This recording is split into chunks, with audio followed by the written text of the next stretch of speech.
અને સેડલા ગામમાં field coach તરીકેની ફરજ બજાવી રહી છું।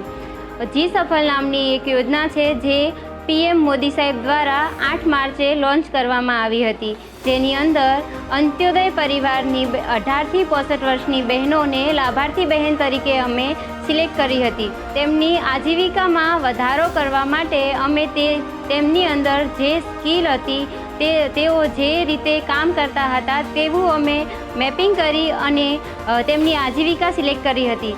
આજીવિકાના 4 ઓપ્શન્સ આપવામાં આવ્યા હતા, જેની અંદર ડેરી ફાર્મિંગ, પછી બીજા નંબરમાં વેજીટેબલ, ત્રીજા નંબરમાં નાનો વ્યવસાય અને ગોટ ફાર્મિંગ આપવામાં આવ્યું હતું। અત્યારે અમે ડિજિટલ વોલેટ ઓપનિંગ કરાવી રહ્યા છીએ। ગ્રાન્ટ આવવાની છે, એ ગ્રાન્ટ ની અમે તેમને ગાય ભેંસ ખરીદવામાં મદદ કરીશું। એમની ટકાઉ આજીવિકા માટે અમે તેમની જોડે સતત 3 વર્ષ તેમની મુલાકાત લઈશું અને તેમને મદદ કરીશું। એના પછી પણ તેમને સરકારશ્રીની અન્ય યોજનાઓથી તેમને વાકેફ કરીશું